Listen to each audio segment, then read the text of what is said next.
pegang sini ni. Aku nak sebut ni lupa. Kita sesama kita kan ada melakukan ulik ke apa, kita pun tolak itu kan. Itulah tu sunat tu, menghilangkan sesuatu gangguan walaupun kecil kan. Sunat hukumnya. Abu Ayyub Al-Ansari radhiyallahu anhu salah seorang sahabat Nabi yang berjaya membuka kota Konstantinopel, Turki lah, dalam keadaan umurnya lebih daripada 80 tahun. Umur dia tua dah kan. Itu kalau pergi Turki dekat Istanbul, dikatakan situlah makamnya. Tapi macam mana pun ulama ada sebahagiannya tak mengiyakan lah, sebab itu dikatakan hasil daripada mimpi seorang ulama, orang soleh. Dia kata sini sebenarnya, sebab tak tahu mana jasadnya dimakamkan. Abu Ayyub Al-Ansari rumah pertama yang Nabi singgah ketika hijrah kan. Bermalam di dalam rumah kan, betul tak? Betul tak? Separuh yang gue. Abu Ayyub Al-Ansari.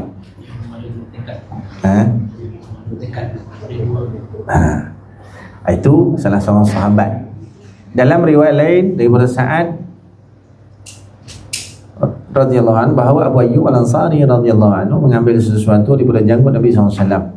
Nabi bersabda, la yakun bikasu ya Abu Ayyub, la yakun bikasu. Sebab Allah tidak, semoga tidak ada keburukan padamu wahai Abu Ayyub, semoga tidak ada keburukan padamu. Jadi kalau pula orang baik-baik dengan kita, menghilangkan gangguan, kita doakan pula dia. Itu sunnah Dia sebenarnya apa saja kebaikan, paling tidak doakan orang yang buat kebaikan pada kita. Bahasa adat kita terima kasih lah kan. Kalau syarak tu doakan. Doa yang paling ringkas, doa keberkatan. Ataupun apa-apa saja doa kebaikan yang boleh kita doakan tu dia. Riwayat dalam kitab Ibnu Sunni daripada Abdullah bin Abi Bakr Al-Bahili radhiyallahu ta'ala anhu berkata, Sayyidina Umar mengambil sesuatu daripada janggut atau kepala seseorang, maka orang itu mengucapkan, semoga Allah memalingkan keburukan daripadamu. Sayyidina Umar mengatakan, keburukan telah lama dipalingkan daripada kami semenjak kami memeluk Islam. Apabila ada suatu kotoran diambil darimu, maka ucapkanlah. Lain bagi ni, akhadat yadaka khairan. Macam tu, habis semua bagi tak betul. Hajinya betul kan? Akhadat yadaka khairan, betul bagi itu. Jadi ikhizit bagi benda tu bagi hadis semua. Akhadat yadaka khairan, kedua-dua belah tanganmu mengambil kebaikan tadi. Tapi bahasa kita, bahasa adat, kebiasaan terima kasih, dan boleh kita niatkan itu sebagai doa kan. Baik, seterusnya doa ketika melihat buah-buahan mula tumbuh. Itu dia. Kestosa dia punya bukan tumbuh, itu melambat kan. Dian lambat kan. Riwayat dalam Sahih Muslim daripada Abi Hurairah radhiyallahu taala anhu berkata, orang ramai ketika melihat buah-buahan mulai tumbuh, mana dia masih di pokok lah kan, mereka datang membawanya kepada Rasulullah SAW. Bawa kan, mana dia tumbuh boleh makan ni, dipotik bawa ke Nabi. Kemudian Nabi SAW mengambilnya dan mengucapkan, Allahumma barikna fi thamarina wa barik lana fi madinatina wa barik lana fi sa'ina wa barik lana fi muddina. Muddina tu betul lah, muddina. Allahumma barik lana fi thamarina, ya Allah berkatilah buah-buahan kami. Wa barik lana fi madinatina, dan berkatilah kami pada bandar kami, Madinah kami. Madinah tu Madinah lah. Wa barik lana fi sa'ina, dan berkati kami pada timbangan kami. Timbangan sa' ni timbangan apa? Secupak. Bukan. Mud secupak. Satu lagi apa? Gantang. Wa barik lana fi sa'ina, dan berkati kami pada gantang kami, timbangan gantang. Wa barik lana fi muddina, dan berkati kami pada timbangan cupak kami. Sebenarnya dulu ukuran gantang dengan cupak ni ada bokeh. Bokehnya secupak, bokehnya segantang. Jadi didoakan bokeh itu ada keberkatannya. Sebab bokeh-bokeh itu menuju pada perniagaan. Ya. Jadi buah-buahan yang tumbuh pun diniagakan kalau dulu. Allah mabarikna fi thamarina, buah-buahan kami, wa barikna fi madinatina, Madinah kami, wa barikna fi sa'ina, berkati kami pada bekas timbangan gantang kami, dan berkati kami pada timbangan cupak kami.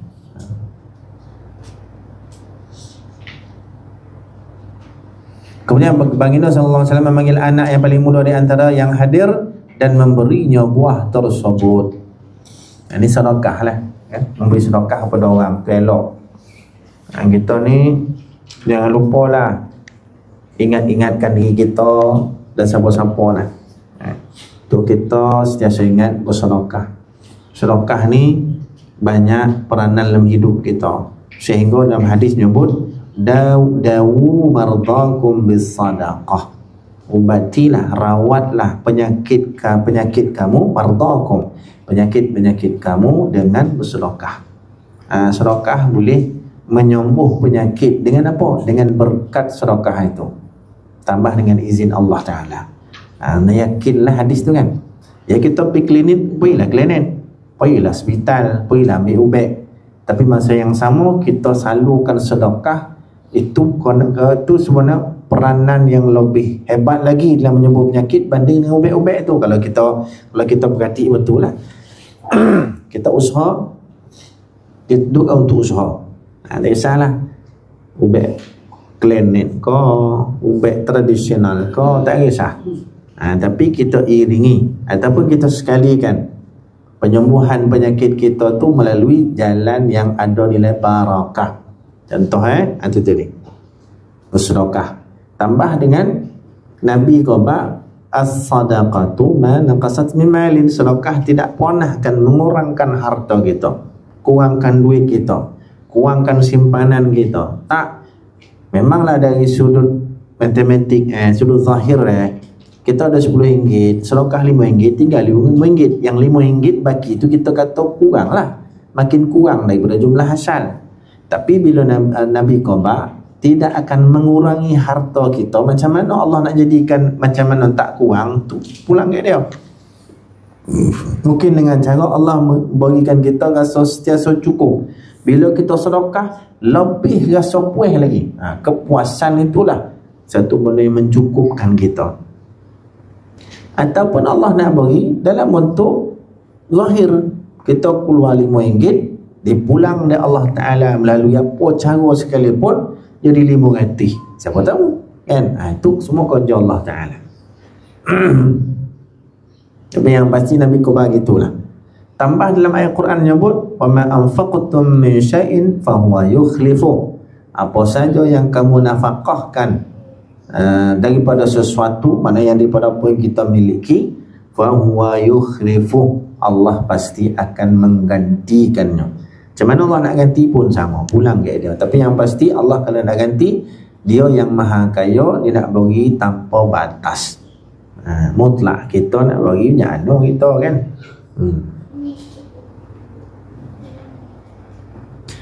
Doa ketika melambak. Okey, selesai.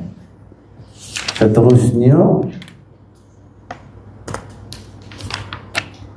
riwayat Imam Muslim disebutkan keberkatan yang berganda. Kemudian baginda memanggil anak yang paling muda di antara yang hadir dan memberinya buah tersebut.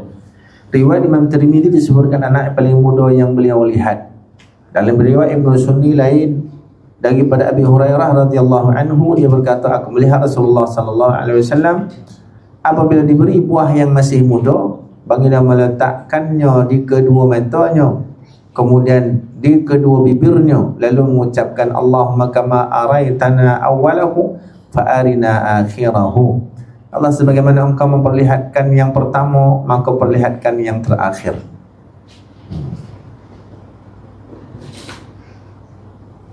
Maksud dia apa? Maksud dia buah masih muda, tak masak lagi. Yang kita tengok muda ni mudah-mudahan sampai masak lah buah ni kan. Tak ada rusak, tak dijadikan apa nama makanan binatang macam gitu lah. Kadang-kadang kita menanam, kalau sampai kita dapat hasil macam-macam masuk lembu, kabau, bau kan. Kadang-kadang bau pun tak ada.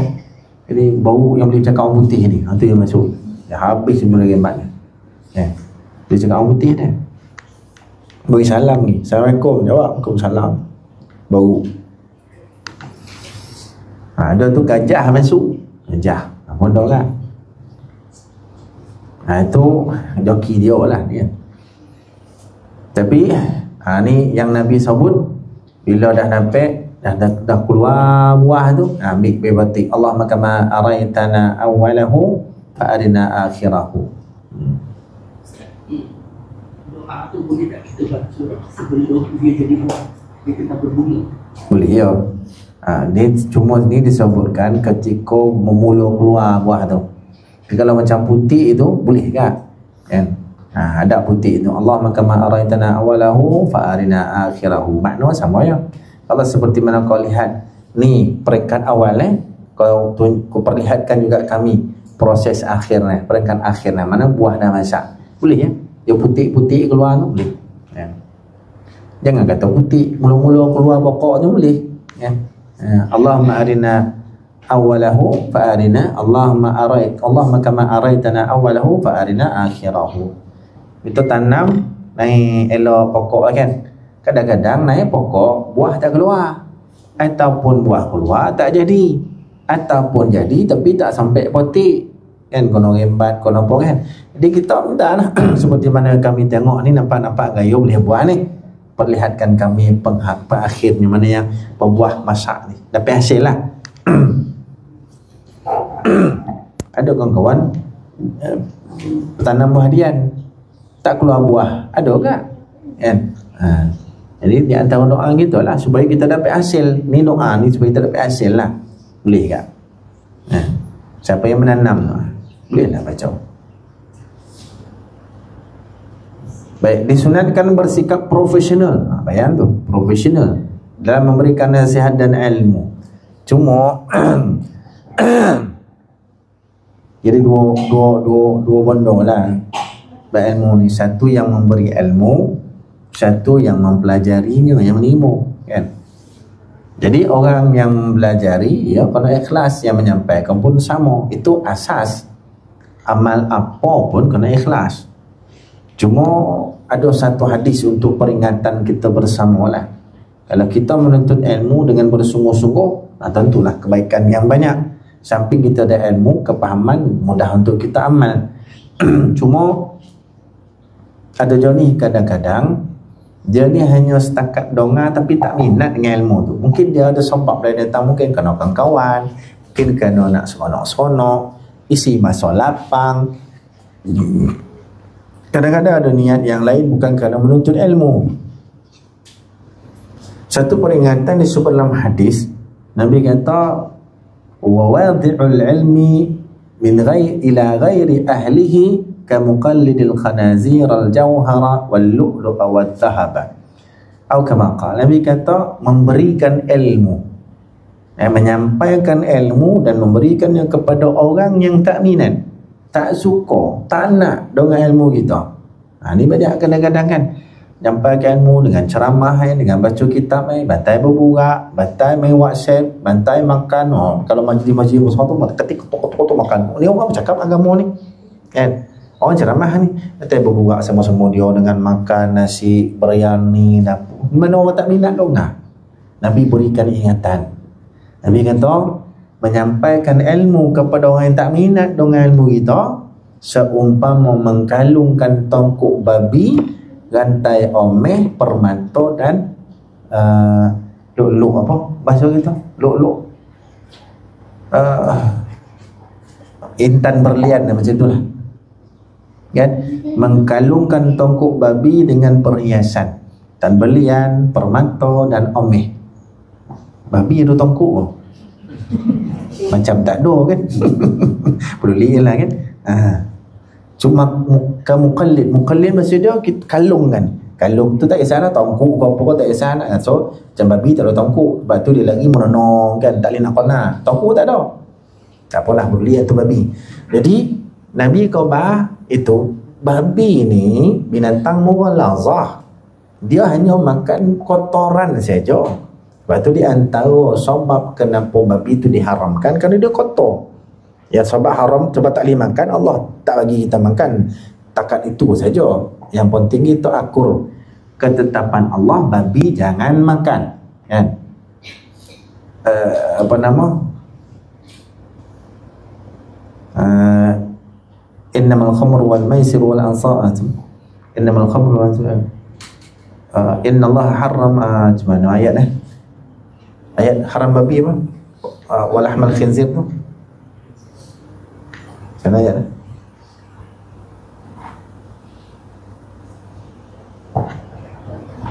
walahmal khinzir, macam ayat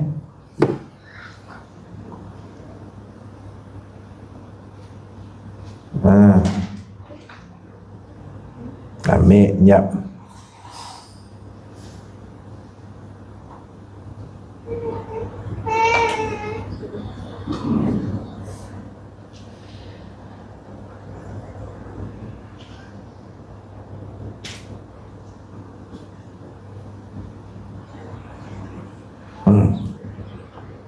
Innama harrama alaikum innama harrama alaikumul maitata wad dama wa lahmal khinziri wa ma uhilla bihi li ghairillah. Ayat innama harrama alaikum, sesungguhnya diharam, sesungguhnya Allah mengharamkan ke atas kamu maitah, bangkai, wad dam, darah, wa lahmal khinzir, dan daging babi, ma uhilla bihi li ghairillah, dan apa yang disembelih bukan kerana Allah. Mana ada penyembahan patung berhala kan. Jadi walahmal khinzir, daging babi itu diharam dari syarak, Allah mengharamkan dah. Kita akur saja kenapa dan sebab tu tak perlu tahu kenapa. Tapi di antara dia kenapa dia haramkan, terutama ku kajian hari ni kan dia kotor. Dan kata ada cacing lah apalah, tak kisahlah penyakit. Tapi syarak dah larang kita makan. Jadi babi ni sinonim dengan kekotoran. Dan kita ni bila dengar babi ni macam goli-goli lah kita kan. Makan babi haram apa semua. Kalau ada restoran yang kita tahu goreng babi kan, ataupun buat sup babi tonyok kan, kita nak lalu depan restoran tu pun kita rasa goli kan. Apalagi kalau nak makan jauh sekali. Tapi kalau rasuah balun itu makan babi itu lebih baik pada rasuah. Babi haram, rasuah haram. Tu dengan rasuah boleh halal lah, boleh mesti lomak apa semua, masuk dalam perut sama ya haram kan. Dan sumbernya rasuah, sumbernya daripada yang haram kan. Okey. Jadi itu kita kata binatang yang mughalladhah.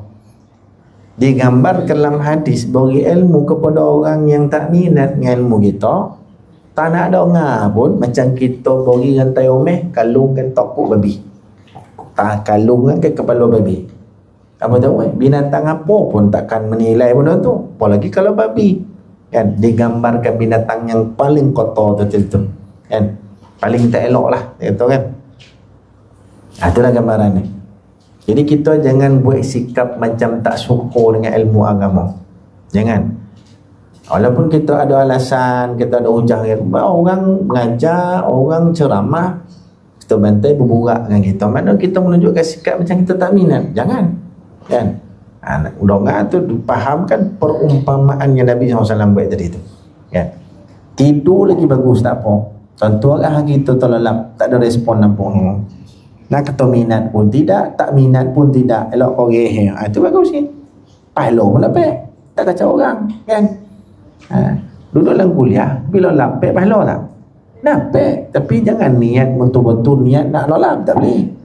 Dulu sodak ni kon sujud ni duk lap ni bentar lap memang dia niat dah. Tak betul lah. Disunatkan bagi siapa sahaja menasihati orang lain atau memberikan pelajaran bagi mereka untuk bersikap profesional untuk dia.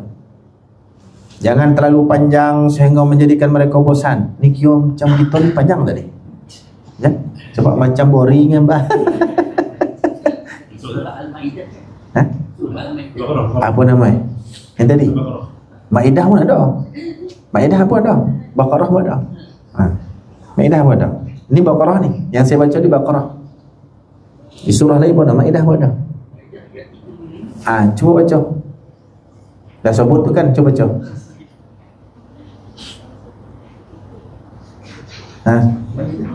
Dah sudah. Terjemahan dia dah. Kalau kita nak baca. Dia semua tu. Macam bongi. Tadi kan Maidah dah teh kan. Cuba baca. Tak ada. Ada tak ayat ni? Situ ada tak? Ada. Tak apalah. Baik. Pangkal apa pangkal bunyi? Tertipu tadi scroll dah. Tadi elok pula dia scroll. Kejap tenyih. Hurrimat alaikumul maitatu waddamu wa lahmul khinziri wa ma uhilla bihi wa ma uhilla li ghairillahi bih. Betul tak? Tidak. Hurrimat alaikum. Tadi innama harrama alaikum. Itu surah Baqarah. Surah Al-Maidah hurrimat alaikum. Itu badi benu majhul namanya. Ni benu maklum. Ayat berapa tadi tu? Al-Maidah ayat 3. Jadi Baqarah. Baik. Dia kata jangan terlalu panjang sehingga menjadikan mereka bosan dan agar mereka tidak merasa gusar lantas keagungan dan kemudian ilmu tersebut menjadi hilang dari hati mereka. Okey lah kan, sejam tu okey kan. Nampak boring. Yang boring ni jangan kata sejam. Dia kalau nak boring 10 minit boleh dia boring kan. Tak minat. Sebab itu khutbah Jumaat elok diringkaskan khutbah dipanjang bacaan imam kan. Mungkin antara sebabnya supaya jangan copek lotih nonga, boring nonga. Ada kemungkinan ke situ hikmah. Sebab hari Jumaat kalau macam kita lah contoh kebetulan kita ni hari Jumaat bekerja. Mungkin ada negeri yang Jumaat cuti dah tak ada dah kan. Sebelum ni Jumaat cuti Johor tak ada dah. Sekarang ni tinggal apa lagi yang Jumaat cuti? Kelantan, Terengganu, Kedah. Kedah. 3 negeri ya. Dia kalau polis polis tak pun. Polis tak. Orang sekolah polis ni di tangan ni kan. Jadi rumah sama tu balik kan. Jadi hari yang Jumaat cuti ni mudah kan. Mudah kenapa? Nak pergi masjid awal boleh. Jadi nak prepare nak dengar khutbah tu boleh lebih sempurna lah banding orang kerja kan. Kerja nak keluar daripada pejabat ada masa yang dah ditetapkan. Waktunya boleh keluar contoh Kalau hari cuti ni dia boleh awal persediaan tu lebih lengkap lah. Nak pakai berubah putih nak keluar awal mandi apa semua siap lah ya. Cuti. Sebab tu mudah untuk kita tengok lebih sempurna. Jadi bila dah macam tu dengar persediaan untuk mendengar khutbah tu lebih bersiap sedia lah. Banding daripada orang kerja ni kan betul-betul kadang lebih latih pula kan. Konon pula panih betul. Panih berdonting sekarang ni kan. Sekarang ni dekat Saudi orang nak pergi haji siap dia pergi lockdown lah sekarang ni. Tahu tak lockdown? 6 hari 6 jam 6 jam lockdown sebab terlalu panih. Dia kata tahun ni pun sama macam tahun sudah. Panih kemuncak lebih daripada 50 darjah Celsius. Saya hari tu ni 51 ke 52 darjah Celsius. Bayangkan tu mengelintin duduk situ tengah tu tak tahu buat apa. 52 kan paling tinggi masa saya duduk di sana. 52 tahun lepas kan. Tahun ni dijangkau lebih kurang tu jugalah 50 lebih 50 lah, 50 dan kedeteh lah. Takut stroke habor. Jadi dah panih pula. Panih bodonting. Apa cerita saya nak cerita ni, lupa dah tu. Yang pergi ke panih tadi tu. Khutbah. Kono pula panih ke luar, dalam masuk sajuk. Habis main 2 rakaat itu masjid, duduk ya, kelopak mata tinggal separuh dah. Kan? Tu khutbah tak start lagi tu. Itulah kalau hari berkocok kan, kekurangan bila loti panih, tambah pula ada sebahagian lu makan lagi. Itu copek boring 5 minit boring dah. Tu kalau khutbah lebih daripada 10 minit dah mula dah. Lah kau orang ni bercakap lah mau bonan ni kan. Dia tak minat lah nak dengar dah, dia boring. Itu yang duduk macam gayuh tu. Duduk melutut keretih lah apa semua, tinggal tadi baring ya. Kalau boleh baring tu memang baring tu. Sok pertama semua baring tu. Masuk aja ke sekali. Roti ni kan. Kan sedap. Berikon dalam kalau sekarang ni panih-panih ni kan. Baik. Riwayat dalam Sahih Bukhari dan Muslim daripada Syaqiq bin Salamah radhiyallahu anhu, dia berkata, Ibnu Mas'ud radhiyallahu anhu mengajar kami setiap hari Khamis. Mengajar kami setiap hari Khamis. Seseorang mengatakan kepadanya, wahai Abu Abdurrahman, saya ingin agar engkau mengajar setiap hari. Kan? Supaya macam disebut kat Nabi ke? Ada riwayat sebut kat Nabi. Ini sebut kat Ibnu Mas'ud. Ibnu Mas'ud menjawab, yang menghalangku untuk melakukannya adalah bahawa aku tidak ingin membuat kamu bosan. Aku hanya sesekali memberikan nasihat kepada kamu sebagaimana Rasulullah SAW hanya sekali-sekala memberi nasihat kepada kami kerana khawatir kami bosan. Nampak? Ada satu orang sahabat, tak salah saya Sayyidina Hanzalah radhiyallahu ta'ala anhu, dia kata, ya Rasulullah, kami ni kau boleh kau beri sentiasa lah tazkirah, peringatan, kau mengajar tiap-tiap waktu. Tiap-tiap waktu Rasulullah. Bersubuh, sebelum zuhur, lepas zuhur, belum masak, lepas asar, lepas maghrib, lepas isyak, setiap waktu. Kan? Setiap ketika. Nabi SAW kata, ya Hanzalah, sa'atan wa sa'ah tadi. Sekali-sekala. Maksudnya? Sekali-sekala ni jaga-jaga lah. Masuk nak time belajar, tazkirah, biar ada masuk pergi berjalan-jalan, ada masuk berburak-burak. Bukanlah burak yang tak tentu pasal kan. Ada masuk rehat-rehat, ada masuk gurau-gurau dengan family kan.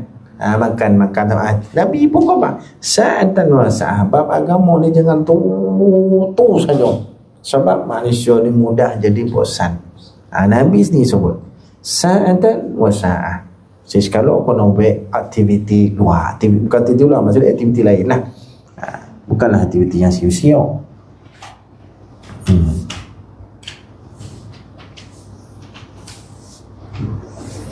Riwayat dalam Sahih Muslim daripada Ammar bin Yasir radhiyallahu ta'ala anhu berkata, aku mendengar Rasulullah sallallahu alaihi wasallam bersabda, inna tula salati ar-rajuli wa qisara khutbatihi ma'innatun min fiqhi fa atilu salah wa aqsiru khutbah. Ini macam saya sebut tadi lah. Sesungguhnya panjangnya salat seseorang dan pendeknya khutbah adalah tanda daripada kepandaiannya dalam masalah agama. Maka panjangkanlah salat dan pendekkanlah khutbah. Inna tula salat, ini panjangnya salat seseorang dan pendeknya khutbah, betul itu, adalah tanda daripada kepandaiannya dalam masalah agama. Maka panjangkanlah salat, betul lah, dan pendekkanlah khutbah. Betul. Dia poning ayat. Jadi Nabi suruh kita ni supaya panjangkan sembahyang, pendekkan khutbah. Ataupun pendekkan khutbah sebab khutbah dulu kan. Sebab itulah kalau orang khutbah pendek, sembahyang tu boleh panjang, itulah menunjukkan kefaqihan dia, pandaian dia. Cuma pendek tu kadar macam mana, ikut secara ghalib ataupun secara adat kebiasaan. Kita khutbah sini kira-kira kalau ambil kira khutbah pertama kedua campur dua-dua dalam lebih kurang 15 minit lah. 15 minit itu kira pendek lah.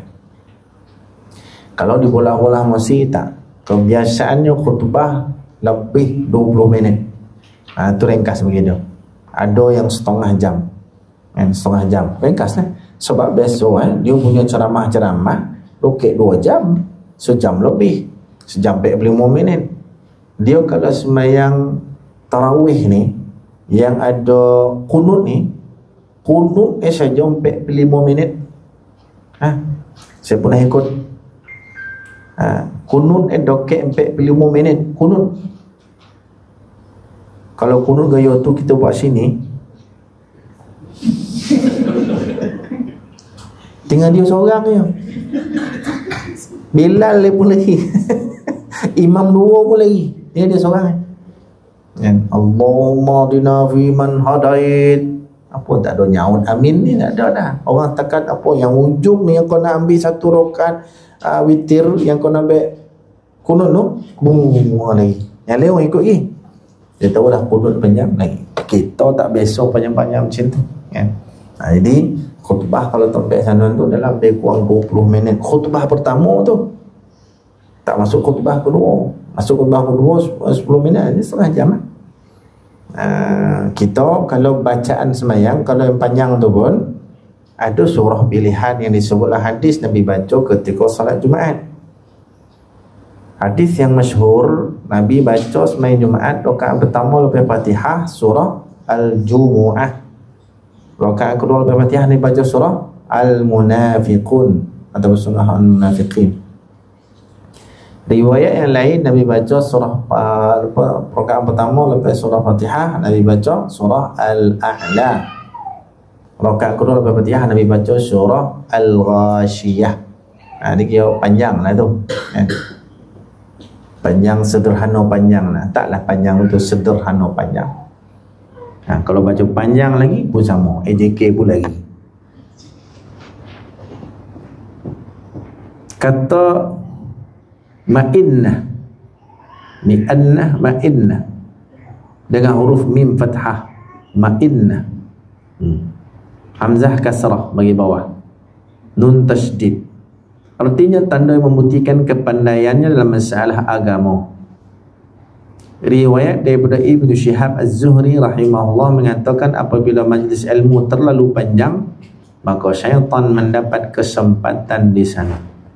Dia elok-eloklah sejam kan. Sebab itu bagus ya masyarakat kita, terutama kita di Indonesia ni lah kan.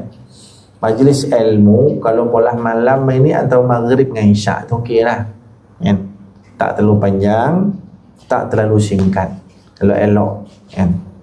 Biar-biar masuk azan kan, salam lebih kurang 10 minit berhenti dah. Itu kira okey lah, orang tak bosan, orang tak boring. Kecuali yang menyampaikan tu orang bukan bosan pada penyampaian, orang itu pun orang bosan dan tengok muka dia dah boring. Nah itu tak boleh apa lah kan. Cakap apa pun jadi boring yang tu.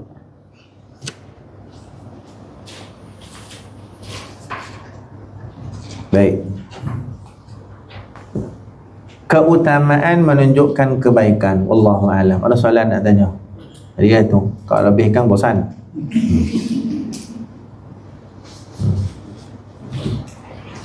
Ada soalan nak tanya? Sebab tadi mula-mula saya masuk tadi dah ada konon, dah ada bunyi dah. Alhamdulillah Ustaz datang awal, ya habis awal. Ya, sebab kalau Ustaz apa kan dan ngantuk saja. Dan tidur dah. Tu masalah. Jadi eloklah kita berhenti awal kan. Kena sampai awal. Okey, ada soalan nak tanya ya Kak? Kalau kita dapat hadiah kan. Hadiah. Kita tak boleh makan tak halal. Kita tak kasih darah kita dia makan dekat halal. Kita nak buang ke kita nak bagi ke orang kawan kita yang muslim. Bagilah, eloklah bagi kepada yang bukan muslim, mengelak daripada pembaziran. Kerana pembaziran tu syaitan suka kan. Dari Al-Quran itu lebih baik macam itulah kan. Daripada ada satu sikap yang tak bagus Kak. Itu kalau benda ni jelas tak betul lah, berkotor ko tak halal kan. Tapi kalau syubhat bagi kita, tidak bagi orang lain, boleh je bagi kat orang Islam. Contoh kalau ada barang yang tak ada cop halal jakim. Yo barang pun luar negara, ada kawan balik daripada luar negara beli coklat lah apa semua, mana nak gabung sana ada cop halal, tak ada. Kan? Tak ada cop halal. Coklat dekat bola-bola negara luar kan. Tak ada cop halal. Tapi kadang-kadang tengok barangnya bersih halal, tapi cop tak ada. Jakim ni Malaysia je kan.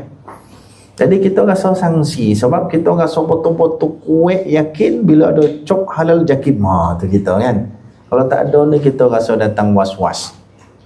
Jadi kita bagi kawan-kawan kita ni Johnny pantang lalu semua balun kan.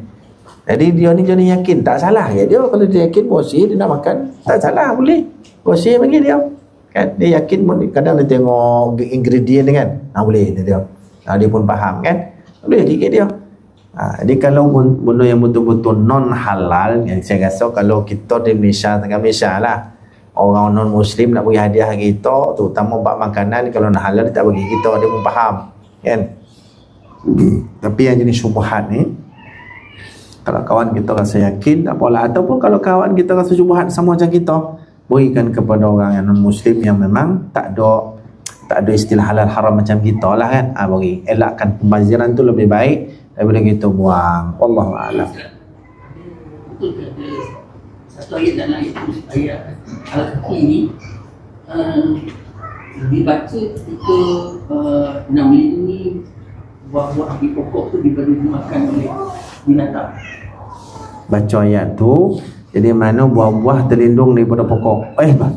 Buah-buah ke pokok terlindung daripada dimakan binatang. Itu. Ya. Saya tengok sekejap. Saya pun tak tahu lah. Yang tahu banyak bau makan. Saya tengok dari YouTube Ustaz, makcik tu dibaca, dia akan buat yang tu dimakan oleh bau semua lagi ya? Dia baca ayat tu, macam monyet tu tak nampak lah. Betul jadi buta je. Wa tahsabuhum ayqadhan wa hum ruqud. Mereka menyangka ayqadhan berjaga, wa hum ruqud sedangkan mereka tidur. Ya. Itulah baca. Dibaca 3 kali je. Di ujung monyet. Ke bawah tu. Terus bawah tu buta semua. Nampak. Jadi ni agak baru tu nampak buah tu macam peluru kata kan. Lagi dah dah. Wallahu alam, saya tak pasti lah, tak ada orang. Tapi maksud dia itulah, wa tahsabuhum ayqadhan, kamu menyangka mereka tu berjaga, wa hum ruqud sedangkan mereka tidur.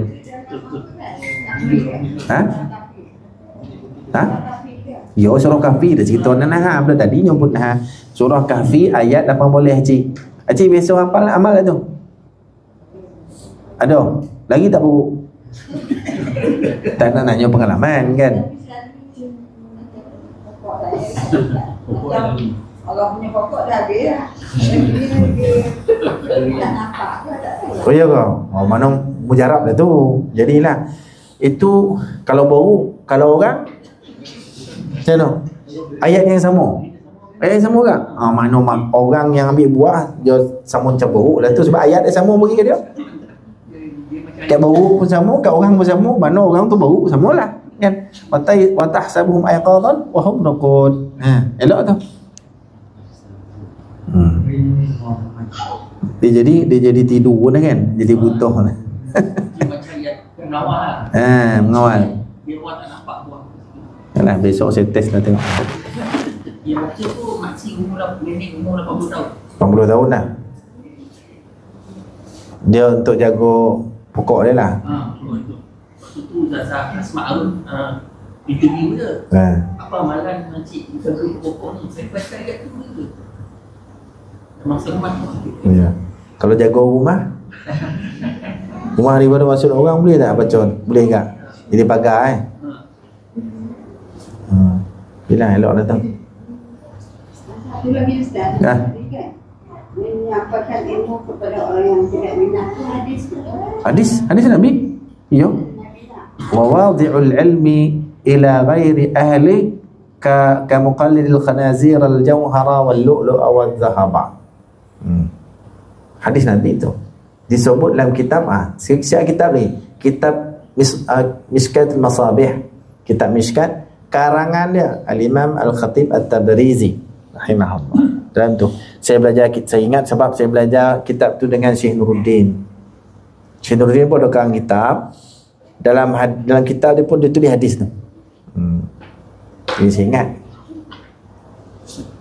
Kalau misalnya pun macam ilmu kan, orang cakap dia yang sampai perfect tu dulu kalau cari kan. So kalau misalnya anak-anak semua kita paksa dia, kalau kita ni belum minat ni kan, macam mana hukum kita? Boleh. Dia ada ketika paksa dibenarkan, ada ketika tak dibenarkan begitu pula. Contohnya kalau dalam masalah sembahyang kan hadis tu masyhur. Muru auladakum mahum sab'u sinin. Perintahkan anak kamu sembahyang dalam keadaan umur 7 tahun. Wadribuhum, jangan paksa bukan setakat mulut, siap watan lagi. Wadribuhum mahum 10 sinin. Jadi ulama watan dia kalau kita suruh sembahyang dia tak nak, watan dia ketika umur 10 tahun. Jadi ulama menyebut dalam hal-hal kefarduan boleh kita bertindak tegas sehingga mewatan. Watan tu bukanlah sampai cala bala, sampai masuk hospital, tak. Mewatan mendidik lah dengan sesuatu yang lembut, ambil pensel ni kau ambil ke tapak kaki ni mungkin dia semayang macam tu lah kan, bukan boduk sampai separuh mati. Jadi boleh keadaan macam tu kan dalam hal-hal tu. Contohnya puasa, dah umur 12 tahun tak puasa nak jadi apa kan. Jadi solat mewakili sekala perkara-perkara yang fardu dan wajib. Tutup aurat wajib, beritahu kan. Umur dah 3 tahun 1 dan 3 kasar pendek pun cerita kan, sosahan bertih itu perempuan. Lepas tu dah umur dah 3 tahun 5, 3 tahun 3 kan, patut pakai tudung dah, tak pakai tudung, tarik rambut, itu contoh kan. Bukan tarik rambut lah, maksudnya kita buat donor lah kan. Donor lah poin patut yang boleh mendidik lah. Jadi ada hal-hal yang kita kena paksa. Baik ada hal yang kita tak boleh paksa. Contohnya kita nak dia hafal Quran. Kan, hafal Quran. Dia tak mahu deh. Kita dah usaha dah. Nampak dah letak dan tafidah. Kan, lari deh. Ustaz cari malam-malam tak ada. Dah duduk, bukan soromban duduk belakang tiang mana tak hujan-hujan. Contoh lah kan. Nampak benda tu jadi mudarat tak apa. Kita beri dia ruang macam mana dia nak belajar. Di sampingan semua kita berikan bimbingan dan doa kan. Kalau nak bagi nak paksa kan. Tapi kalau macam saya lah kan, saya ada unsur-unsur paksa, ada unsur-unsur pilihan. Jadi gabung dulu. Tu berilah sikit. Kau kalau macam ni kau baca Quran. Kalau tak hafal pun pandai je Quran. Kau tak boleh. Macam tu lah. Macam ada ancaman lah sikit, tapi taklah mendorong kan. Wallahu a'lam. Jadilah ya. Saya dah bosan dah dapat soalan. Kita berhenti. Wassallallahu ala sayyidina Maulana Muhammad wa ala alihi washabihi wa baraka wasallam. Subhanakallahumma wa bihamdika asyhadu an la ilaha illa anta astaghfiruka wa atubu ilaik. Allahumma arina al-haqqa haqqan warzuqna ittiba'ahu wa arina al-batila batilan warzuqna ijtinabah. Allahumma faqqihna fid-din wa 'allimna at-ta'wil. Allahumma rabbana zidna 'ilman warzuqna fahma. اللهم اجعل جمعنا هذا جمعا مرحوما تفرقنا من بعده تفرقا معصوما وصلى الله على سيدنا مولانا محمد وعلى اله وصحبه وسلم الحمد لله رب العالمين. السلام عليكم ورحمه الله وبركاته.